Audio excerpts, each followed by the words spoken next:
My name is Alan Peters, Your Honor. And you, ma'am? My name is Brenda Jacobs, Your Honor. All right, Mr. Peters. What is your claim today, Your Honor? I'm here because Miss Jacobs, she stole my painting. A very valuable painting. Stole your painting. Is that right? And where was this painting? It was in my apartment, Your Honor. She was my roommate. We were roommates for 2 years. And then she moved out. And when she moved out, the painting, it was gone. It was just gone. It was a painting by a famous artist. It was worth at least $5,000. Miss Jacobs, what do you have to say about this, Your Honor? I did not steal his painting. That's ridiculous. That painting, it was mine. My grandfather. He gave it to me years ago. Before he passed away, I took it with me because it's a family heirloom. It's an important piece to me. Mr. Peters, did you have any proof of ownership of this painting? Yes, Your Honor. I do. I have a picture of it on my phone, and I have a receipt from an art dealer who praised it. Right here, the appraisal. It says, the painting belongs to Alan Peters, and the value, $5,000. See, it's right there. Miss Jacobs, what is your response to this? An appraisal and a picture that says the painting belongs to him, Your Honor. That's a fake. That's not real. My grandfather, he gave it to me. I don't need a receipt or an appraisal. It's a family heirloom. It's my property. He's just trying to steal it because he knows it's valuable. Mr. Peters, did you buy this painting or did you inherit it? I bought it, Your Honor, from a gallery years ago. I have a picture of the painting in the gallery and a picture of the receipt. The gallery, it's closed now, but the receipt, it's in my files. I can show you. Miss Jacobs, do you have any proof, any evidence that this painting was given to you by your grandfather? No, Your Honor, I don't. He gave it to me. He didn't write it down. It was just a gift. But I know it's mine. My family, they know it's mine. They saw it in my house for years.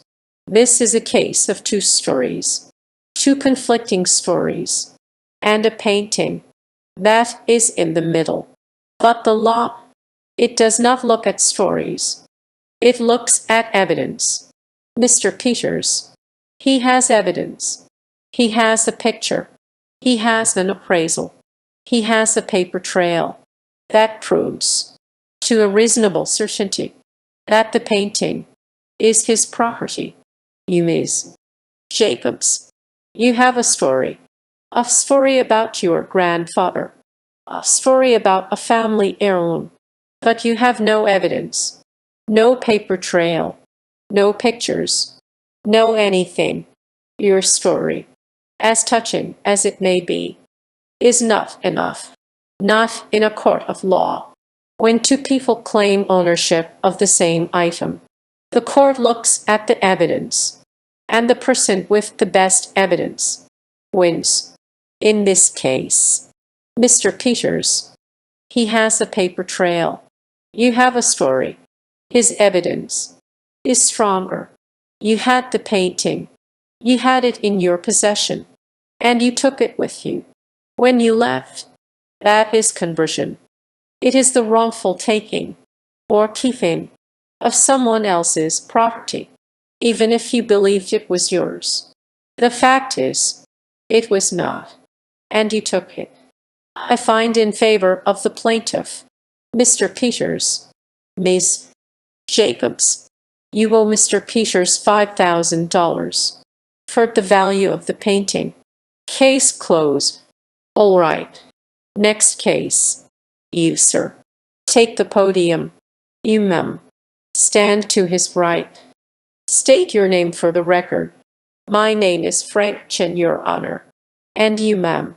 My name is Linda Carter, Your Honor. All right, Mr. Chen. What is your claim today? Your Honor. Miss Carter. She is my former neighbor. She owes me $900 for damages to my fence. Damages to your fence. Is that right? And how did this happen? Well, Your Honor, she has this big tree, a huge tree, in her backyard. The branches, they hang over my yard, and they hang over my fence. And last month, we had a big storm with a lot of wind, and a big branch, a huge branch.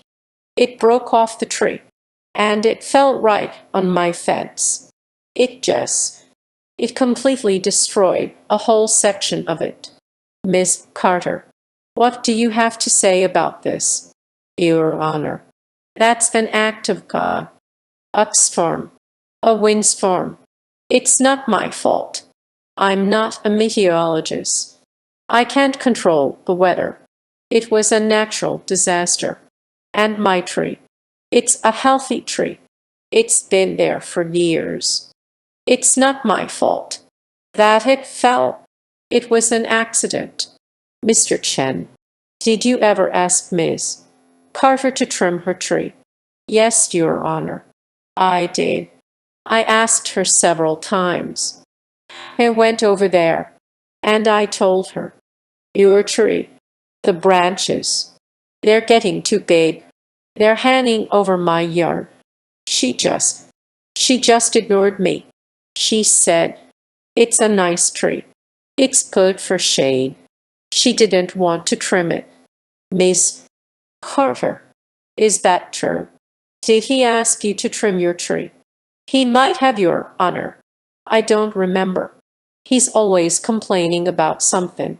The leaves on his lawn, the bird feeder, the squirrels. He's a very difficult person. I don't pay attention to everything he says. The tree, it was fine. It was healthy. I had no reason to believe. It was the danger. This is not a case about a storm or a natural disaster. This is a case about a homeowner's responsibility. As a homeowner, you have a duty to maintain your property, and that includes your trees, especially your trees that are in danger of causing damage to your neighbor's property. Mr. Chen, he warned you. He told you that your tree was a danger. You ignored him. Your argument that this was an act of God holds no water. An act of God is an event that you could not have foreseen or prepared for. A tree, a huge tree, with large branches that hang over your neighbor's yard, is a foreseeable danger, especially in a storm. You should have trimmed that tree. You should have hired a professional. You should have taken action. You didn't. And now, you have to pay the consequences. Mr. Chen, do you have an estimate for the fence repair? Yes, Your Honor. I do. I have two estimates. Here is one for $920 and another one for $875. I'm asking for $900. A fair price. Miss Carter, your refusal to maintain your property, your refusal to act on a known danger, is the reason you are here today. Your negligence is the cause of this damage, not the wind. The wind was just the final straw. You are responsible for this mess. I find in favor of the plaintiff. Mr. Chen. Miss Carter, you owe Mr. Chen $900. Case closed.